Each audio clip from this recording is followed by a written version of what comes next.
नमस्कार. या विशेष चर्चेमध्ये आपल्या सगळ्यांचं स्वागत. मी प्रसाद काथे. मुंबई महानगरपालिकेच्या व्यतिरिक्त ज्या पद्धतीनं निवडणुकांची चर्चा सर्वत्र राहिली ती आहे महाराष्ट्राच्या स्थानिक स्वराज्य संस्थांच्या निवडणुकांची. होणार म्हणून गेल्या जवळपास 10 वर्षापासून काही ठिकाणी ज्याची वाट पाहिली जात होती त्या या स्थानिक स्वराज्य संस्थांच्या निवडणुकातला पहिला टप्पा नगर परिषद आणि नगरपंचायतीच्या निमित्तानं पार पडला. याच निकालाच्या निमित्तानं एक गोष्ट अधोरेखित झाली की ज्या महायुतीला मतं चोरी करून जिंकून आले आहेत म्हणून विरोधक सातत्यानं हिणवत होते ती महायुती प्रचंड बहुमतानं विजयी झालेली आहे. अर्थात या विजयाला विविध पैलू सुद्धा आहेत. अनेक ठिकाणी भलेही या सरकारवर आरोप पैसे वाटपाचे झाले असले तरी त्याला कामानं उत्तर दिल्याची भूमिका सत्ताधाऱ्यांनी मांडलेली आहे. मात्र ज्या पद्धतीनं हे मतदान झालं आणि त्यातही हा विजय हा महायुती सरकारनं मिळवून ठेवला आणि जो विधानसभेत मिळवला होता तो टिकवूनही ठेवला ते पाहता याचे संकेत काय? जर समजा स्थानिक स्वराज्य संस्थांच्या निवडणुकीमध्ये अशा पद्धतीचं मतदान होत असेल आणि या मतदानातून काही संकेत स्पष्ट होत असतील तर याचा परिणाम पुढील महानगरपालिकांच्या निवडणुकांवर होणार आहे का?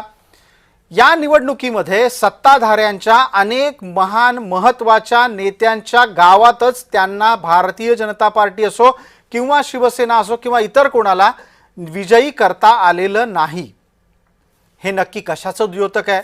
लोकांनी पक्ष स्वीकारलाय मात्र नेत्यांचा आडमुठेपणा नाकारलाय असं म्हणायचं का?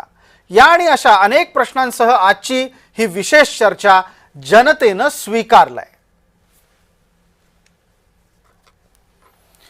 या चर्चेमध्ये आपण पुढे जाण्यापूर्वी आपल्याला पटकन या चर्चेत आपल्यासोबत कोण कोण आहेत त्यांचा परिचय करून देतो. ते आहेत अमोल मातेले, हे मवियाचे प्रतिनिधी म्हणून आहेत आणि त्याचबरोबर आपल्याला ते परिचित आहेत.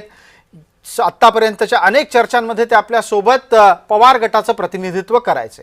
या चर्चेमध्ये आपल्यासोबत आहेत राष्ट्रवादीच्याकडून प्रतिभाताई शिंदे, तसंच राजकीय विश्लेषक म्हणून संजीव उन्हाळे जोडले गेलेले आहेत. थोड्याच वेळात भारतीय जनता पार्टीकडून या चर्चेमध्ये केशव उपाध्ये जोडले जात आहेत. मला पटकन प्रतिभाताई आपल्याला विचारायचं आहे, आपण जिंकलाय ते विरोधक कमकुवत होते म्हणून जिंकला की तुमचं इलेक्शन मॅनेजमेंट परफेक्ट होतं, योग्य होतं म्हणून जिंकलात?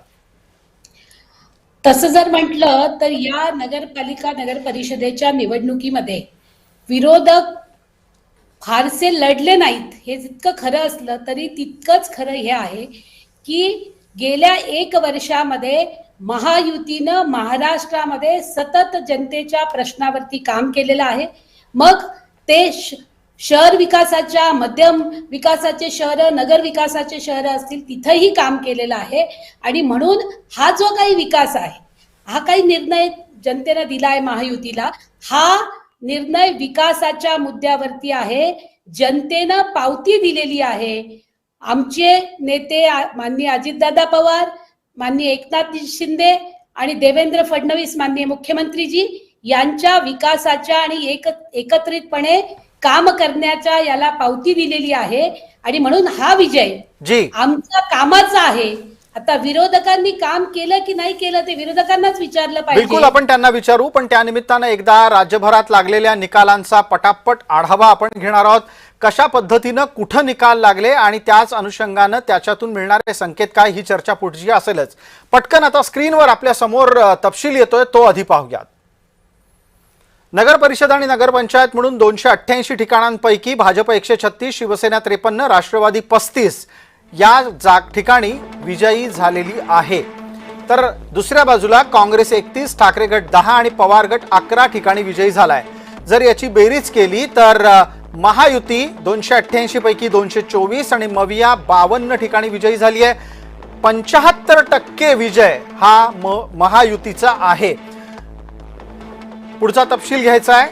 नगराध्यक्षांमध्ये 288 पैकी भाजपाचे 118 सर्वाधिक, शिवसेनेचे 54, राष्ट्रवादीचे 44 नगराध्यक्ष असतील. काँग्रेसची संख्या बघायला गेलं तर 288 पैकी काँग्रेसचे 41 नगराध्यक्ष आहेत, ठाकरे गटाचे 10 नगराध्यक्ष आहेत, पवार गटाचे 9 नगराध्यक्ष आहेत. महायुतीने 288 पैकी 216 ठिकाणी आपला नगराध्यक्ष निवडून आणलेला आहे. मवियाची संख्या अवघी 60 आहे. यानंतर आता सदस्यांच्या बाबतीत नगरसेवक म्हणून आणि पंचायत सदस्य म्हणून किती संख्या आहे? एकूण 6,859 जागांवर निवडणुका झाल्या. भारतीय जनता पार्टीनं त्यातल्या 3,318 जिंकलेल्या आहेत. शिवसेनेची संख्या पण आपल्या समोर होती. काँग्रेसमध्ये 127 आहेत, ठाकरे गटाचे 421 आहेत, पवार गटाचे 151 आहेत. आणि याची बेरीज दोन्ही बाजूची केली. महायुतीनं 6,859 पैकी 4,204 आणि मवियाचे 700 जवळपास 699 असा हा आकडा आहे. एकदा आपल्याला मी पहिल्या आकड्यामध्ये सदस्यांच्या बाबतची ही आकडेवारी दाखवणार आहे. त्यामध्ये भारतीय जनता पार्टी आणि इतर पक्षांचा तपशील समोर येतोय. भाजपा 6,859 6,859 पैकी 3,318 3,318, शिवसेना 625, राष्ट्रवादी 261. चर्चेसाठी आता आपण अमोल मातेले यांच्यापर्यंत जातोय. अमोल मातेले या चर्चेत मवियाचं प्रतिनिधित्व करतायत आणि त्याचबरोबर ते पवार गटाची भूमिकाही मांडतील. थोड्या वेळापूर्वी अमोलजी आपण ऐकलं असेल, प्रतिभा शिंदे म्हणाल्या त्या केलेल्या कामांची पावती म्हणून या निकालाकडे पाहताय. मग तुम्हाला काय म्हणून पाहायचं? तुम्ही समन्वय साधू शकला नाहीत, विसंवाद ठेवला आणि नैराश्य, या तिन्हीची ही पावती समजायची आहे का अमोलजी? नाही, असं काही नाहीये. ह्या ज्या निवडणुका होत्या ह्या नगरपंचायत आणि नगर परिषदा होत्या. ह्या निवडणुकीमध्ये हेलिकॉप्टरनी प्रचार केला म्हणजे वरून नेते येतात आणि निवडणुका जिंकतात असं होत नाही. ह्या ज्या निवडणुका आहे ह्या स्थानिक पातळीवर निवडणूक चालतात. त्यामुळे स्थानिक पातळीवरचे नेतृत्व या ठिकाणी तयार झाले पाहिजे. स्थानिक पातळीवरती सगळ्या ठिकाणी आम्ही त्या संबंधित जिल्ह्याचे तालुक्याचे नेते म्हणून असताना ते अधिकार दिले होते आणि कशा पद्धतीने निवडणूक लढवायचं सांगितलं होतं. परंतु आज जर आपण पाहिलं असेल, नवीन एक पायंडा आपल्या राज्यामध्ये पडतोय.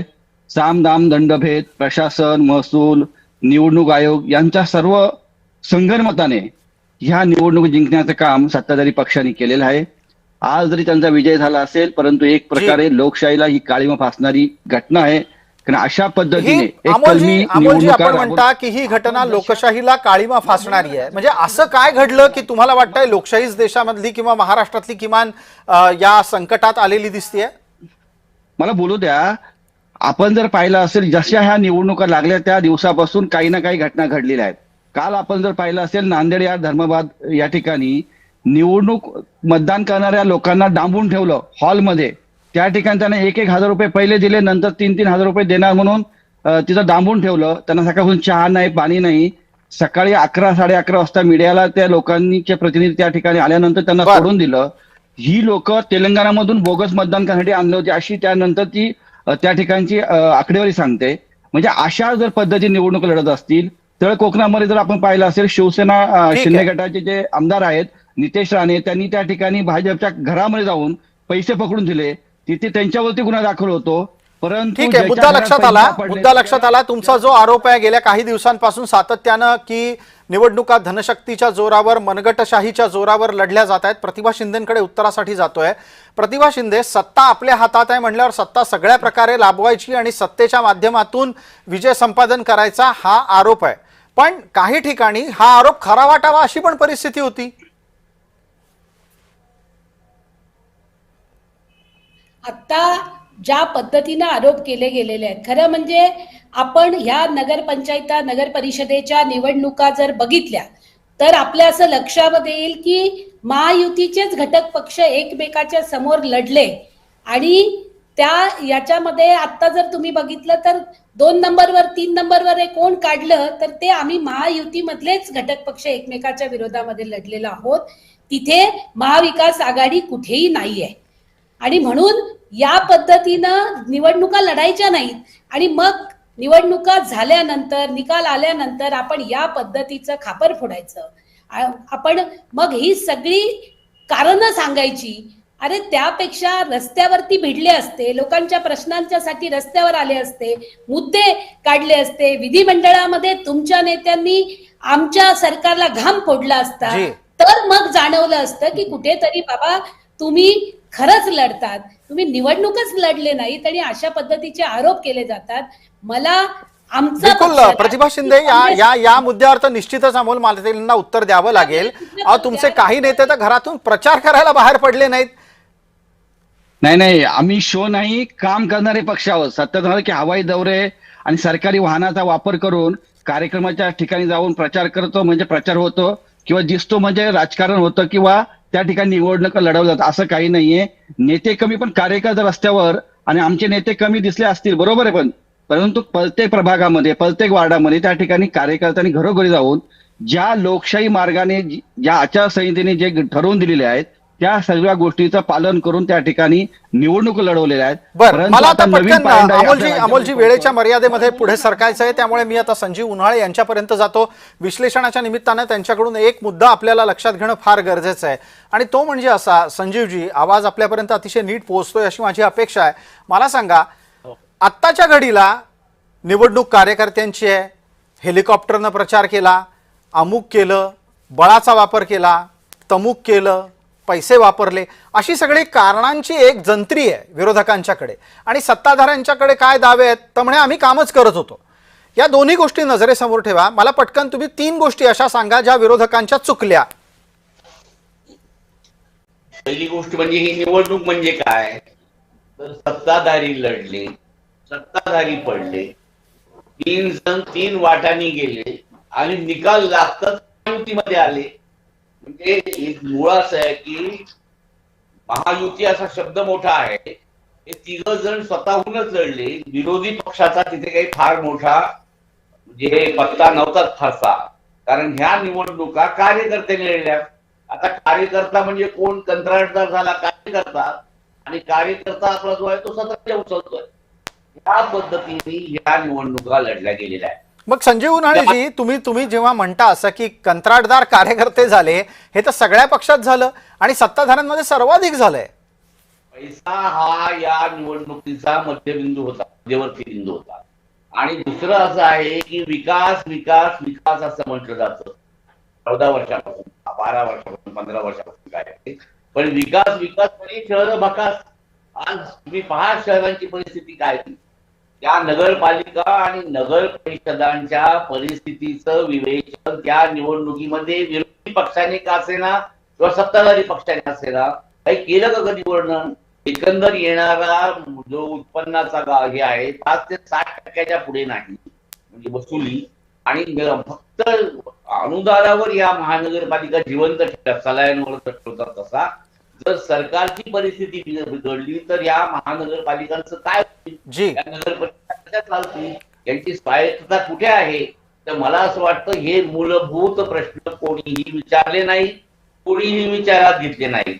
या निवडणुकीमध्ये लोकांनी, मला असं वाटतं की या बाजूने म्हणजे आपल्याला जो निधी देईल, आम्ही निधी देऊ, आम्हाला मत कशी देत नाही तुम्ही, अशा पद्धतीची दमदाटी झाल्यानंतर लोक म्हणले बाबा जाऊ द्या, यांना मतदान द्या, हे निधी देणार आहे.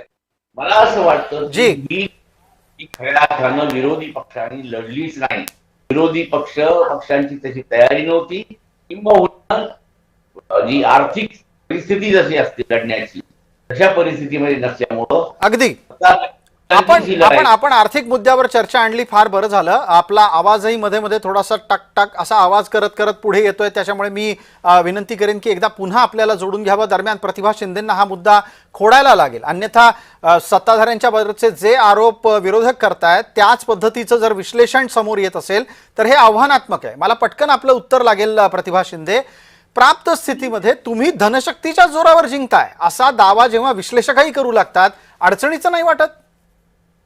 नाही, अजिबात नाही. कारण का आरोप करतायत संजीवभाऊ उन्हाळे माझ्या लक्षामध्ये येत नाहीये. कारण ज्या पद्धतीनं ते म्हणतात, एका बाजूला ते म्हणतात की महाविकास आघाडी लढलीच नाही, दुसऱ्या बाजूला ते म्हणतात की रस्त्यावरती ते दिसलेच नाहीत.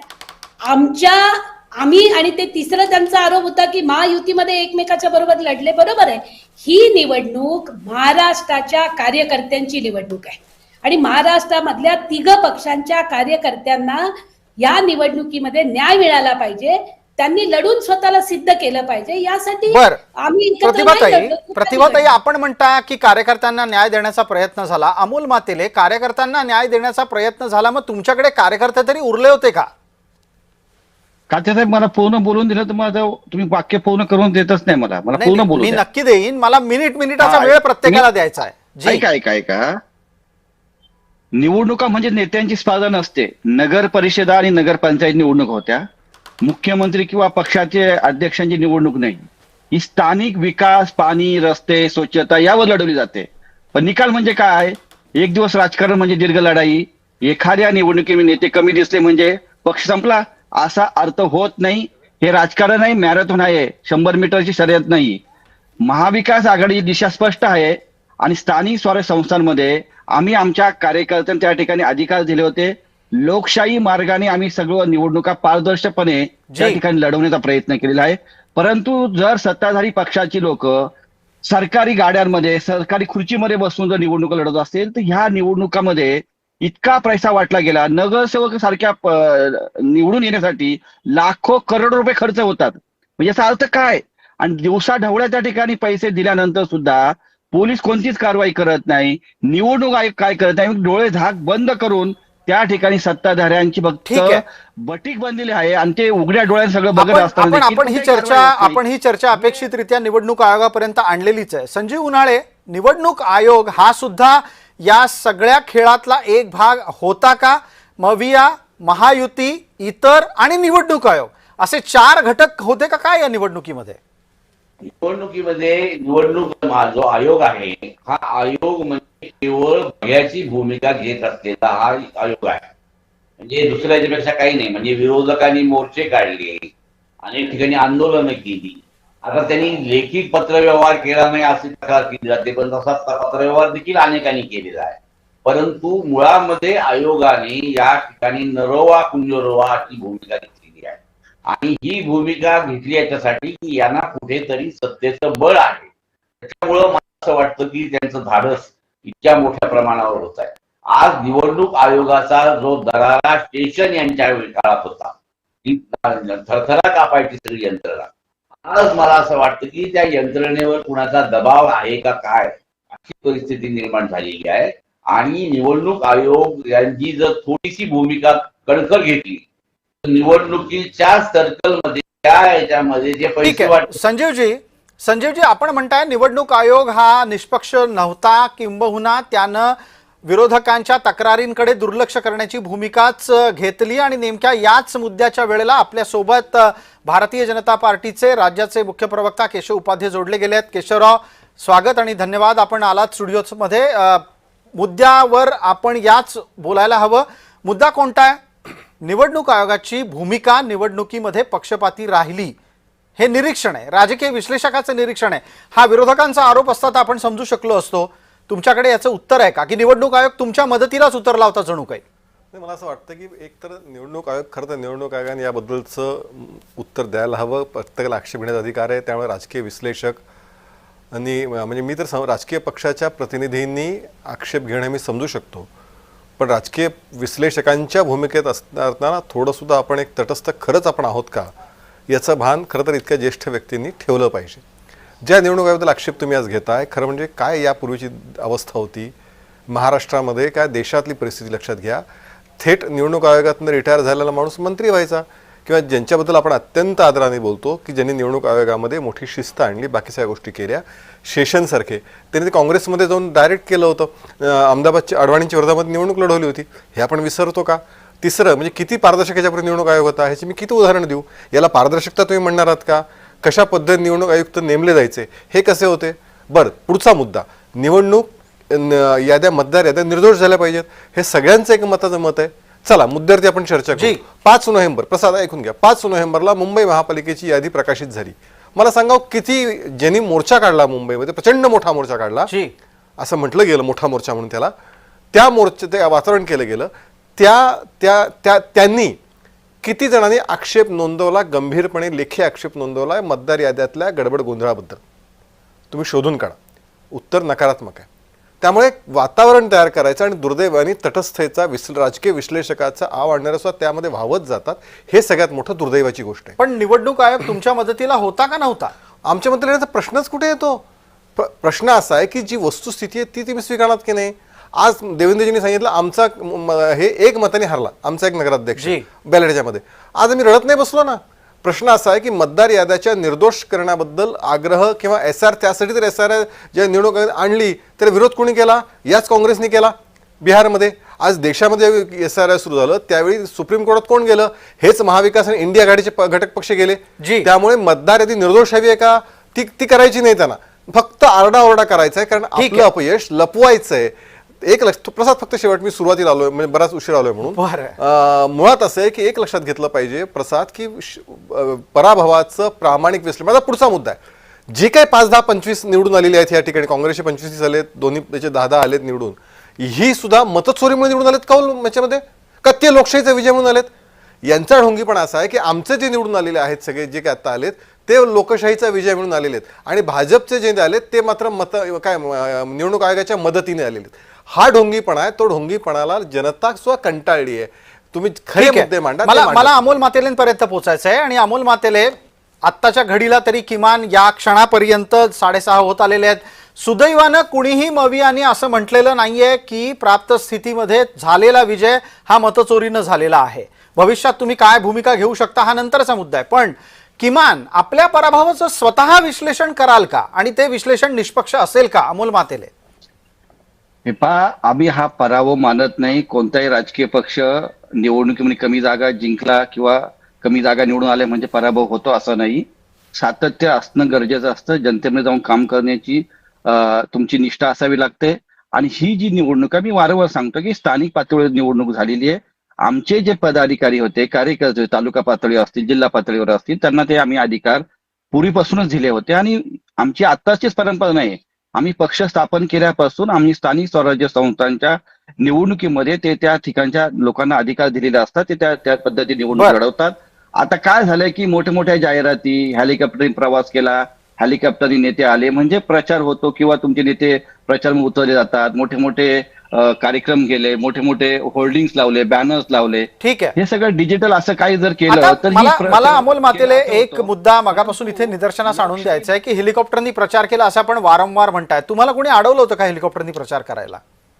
नाही, पण काय गरजच नाही ना तिथे हेलिकॉप्टरने प्रवास करायची. स्थानिक पातळीवर आमचे कार्यकर्ते सक्षम आहेत, आमच्या कार्यकर्त्यांवर विश्वास आहे, आमचा पक्ष कार्यकर्त्यांवर चालतो, नेत्यांवर चालत नाही. म्हणजे तुम्हाला असं म्हणायचंय का की जे राज्यातले महत्वाचे नेते होते त्यांनी या प्रचारात जायचीच गरज नव्हती, हा मुद्दा आहे? नाही, आम्ही असं म्हणणार नाही. त्यांनी सरकारी यंत्रणाचा कसा वापर केला ह्या निवडणूक जिंकण्यासाठी, पोलीस यंत्रणा असेल, महसूल यंत्रणा असेल, निवडणूक आयोग असेल, याचा पूर्णपणे वापर करून. निवडणूक आयोगाचा विषय झाला, पण तुम्ही जो हेलिकॉप्टर प्रचार म्हणता आहात, म्हणजे MS धोनीचा हेलिकॉप्टर शॉट सगळ्यांना लक्षात आहे, इथे हेलिकॉप्टर प्रचार हा एक नवा मुद्दा तुम्ही चर्चेत आणता आहात. मला वाटतं केशवरावांकडे उत्तर असू शकतं, कारण सर्वाधिक वापर हवाई पद्धतीनं प्रवासाचा आणि प्रचारासाठी जाण्याचा हा भारतीय जनता पार्टीचा असणार.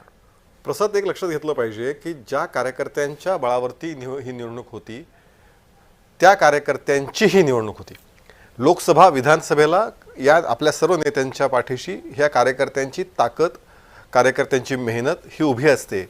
आणि अशा वेळी ज्यावेळी कार्यकर्त्याची निवडणूक होते, मग ही नगरपालिका, महापालिका, जिल्हा परिषद, अशा वेळी नेतृत्वाची ही जबाबदारी असते की त्या ठिकाणी त्यांनी गेलं पाहिजे, कार्यकर्त्याला एक कार्यकर्त्याचा प्रचार केला पाहिजे, आणि त्याच्यामुळे अधिकाधिक कार्यकर्त्यांपर्यंत जर पोहोचायचं असेल तर त्या पद्धतीने जी काही त्या वाहनं आहेत ती वाहनं वापरली पाहिजेत. मुळामध्ये असं आहे की आम्ही प्रचारच करणार नाही, म्हणजे फक्त कार्यकर्त्यांनी आमच्या नेत्यासाठी प्रचारासाठी फिरलं पाहिजे. त्यांची वेळ येईल त्यावेळी मात्र आम्ही त्यांच्या पाठीशी उभं राहणार नाही, हे महाविकास आघाडीने आता नगरपालिका निवडणुकातून दाखवून दिलं. पण मग केशवराव, एक मुद्दा मी उपस्थित करतो, काही नेते करिश्माई असू शकतात ना, घरात बसून जिंकू शकतात, मला धडपड करावी लागते प्रचाराला. असं आहे, घरात बसून जिंकू शकतात, तर मग कशासाठी आकांड तांडव करताय पराभवाचं? पराभव स्वीकारला तर तोही स्वीकारा. मुळामध्ये असं आहे की तुम्ही मला सांगा, माझी विनंती आहे, उद्धव ठाकरेंनी नगरपालिका याच्यामध्ये किती सभा घेतल्या? 0. राज ठाकरेंनी घेतल्या? 0. शरद पवारांनी किती घेतल्या? 0.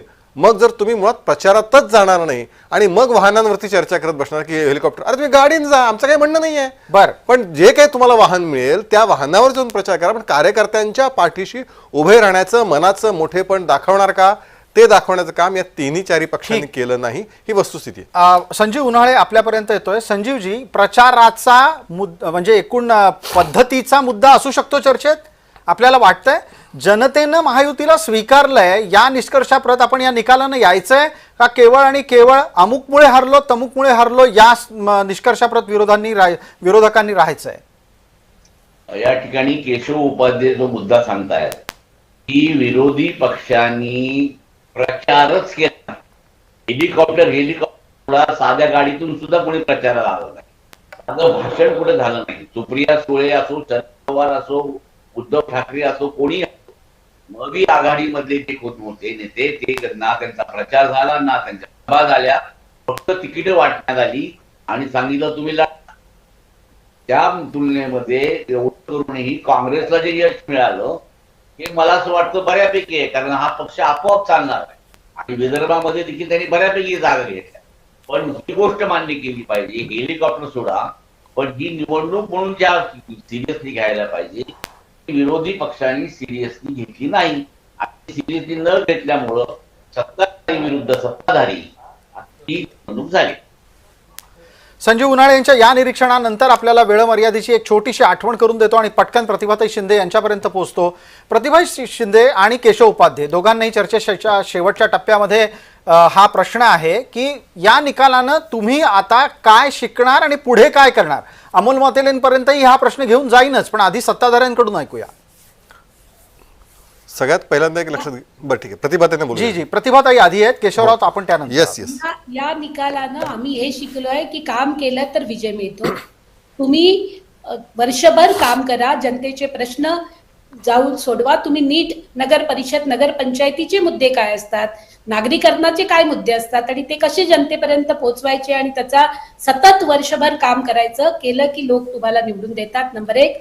नंबर 2, तुमच्याच साठी लढलेला, तुमच्यासाठी कायम झगडत असणाऱ्या कार्यकर्त्याला बळ देण्याचं काम तुम्ही केलं की तुम्हाला यश येतं. हे दुसरी गोष्ट आम्ही शिकलेलो आहोत. आणि बाकी जे काही आहे त्याचं आत्ताच निकाल आलेले आहेत, सगळं विश्लेषण बघू आणि त्याच्यानंतर तिघही पक्षाचे नेते एकत्र बसतील आणि त्याच्या पुढची रणनीती ठरवतील. पण महाराष्ट्रातल्या जनतेनं हा स्थानिक स्वराज्य संस्थेचा लोक उत्सव जो आहे मतदानात पार पडला. सगळ्यांना बिलकुल. मला केशवरावांपर्यंत आता पुढच्या मुद्द्यानिमित्तानं जायचंय. केशवराव, वेळेची मर्यादा आहे, आपण पटकन सौम्य वेळेमध्ये उत्तर द्यावं. प्रश्न इथे असा उपस्थित राहतोय की आत्ताच्या घडीला आपण जेव्हा निकाल पाहतो तेव्हा ताटातलं वाटीत, वाटीतलं ताटात झालंय. असं आहे की महापालिका 2-3 गोष्टी प्रामुख्याने म्हणल्या पाहिजेत. मी केवळ भारतीय जनता पार्टीचा केवळ नाही तर मी खरं तर विरोधकांना हा सल्ला देऊ इच्छितो की भारतीय जनता पार्टी काय शिकली तर विकासाच्या मुद्द्यावरती जे आम्ही नेहमी सातत्याने भूमिका मांडतो, या निवडणुकीतही विकासाच्या मुद्द्यावरती जनता निवडून देऊ शकते. त्यामुळे नकारात्मकतेच्या जो विरोधकांचा एक कलमी कार्यक्रम आहे, नकारात्मकता रडगाणं, त्यातून बाहेर पडा आणि जनतेच्या प्रश्नांना खरंच काय करण्याचा करता तर पहा. आमच्यापुरता निर्णय आम्ही विकासाच्या प्रश्नावरती भूमिका घेऊन मांडली आणि ती जिंकली. एक. दुसरं असं आहे की नगरपालिका निवडणुका किंवा महानगरपालिकातही सुरुवातीला आमचा प्रयत्न होता. 1 मिनिट संपवतो, तुमचे उत्तर देतो. आणि महानगरपालिकेतही निर्णय आम्ही केला आहे की एकत्रित लढायचा. त्यामुळे ताटातलं ताटातच राहावं, ताटातलं वाटीत किंवा वाटीतलं ताटात घेण्याचा प्रयत्न होऊ नये. पण शेवटी कार्यकर्त्यांची निवडणूक आहे, कार्यकर्ते मोठ्या संख्येने सर्वांकडे आणि प्रत्येक कार्यकर्त्याचं वाटणे की आपण लढलं पाहिजे. त्यामुळे त्यातून काही नगरपालिकांमध्ये आम्ही वेगळे लढलो, काही गोष्टी घडल्या काही ठिकाणी, पण त्याच्या पलीकडे जाऊन राज्याच्या विकासासाठी आम्ही एकत्र आहोत आणि पुढे एकत्र राहू. अगदी पटकन मिनिटभराचा वेळ उरलाय. अमोल मातेले, विरोधक म्हणून तुम्ही काही शिकलात का निकालातून? नाही, आम्ही शिकण्याची आवश्यकता यादी कोणी सांगायची गरज नाहीये. आमची काय तयारी होती, आम्हाला काय अपेक्षित होतं हे आम्ही सगळं ठरवून केलं होतं. आम्हाला काही माहित नव्हतं असं काही नाहीये. परंतु आज जर आपण पाहिलं शासकीय यंत्रणांचा गैरवापर, पैसे वाटतात, एका मताला 10,000, 11,000 रुपये वाटत असतील तर त्या पुढे आम्ही जाऊ शकत नाही. कार्यकर्ते एवढे पैसे नाहीये. सत्ताधारी पैसे कुठून आणतात, काळ्या बाजाराचे पैसे कसे केले जातात, आपण हे काल टीव्ही चॅनल वाहिन्यावर पाहिलेलं आहे.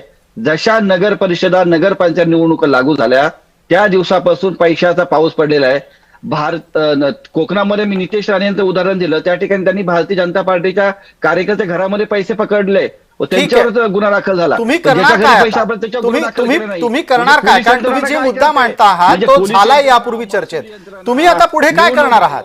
हे सगळे सत्ताधाऱ्यांबरोबर असल्यामुळे कशा निवडणुका जिंकणार सांगा ना. महायुतीवरती आणि त्याच्यामधूनच मार्ग काढत राहणार की आणि आपलं स्वतःची भलावण ताई करत मला बोलू राहणार? नका ताई, माझं पूर्ण होऊ द्या ना, मध्ये बोलू नका ताई. मातेलेजी, तुम्ही- मी वेळ दिला होता आपल्याला. आपण काय करणार आहात ते सांगा. काय झालं हे तर आपण जवळपास अर्धा तास चर्चा करतोच आहोत.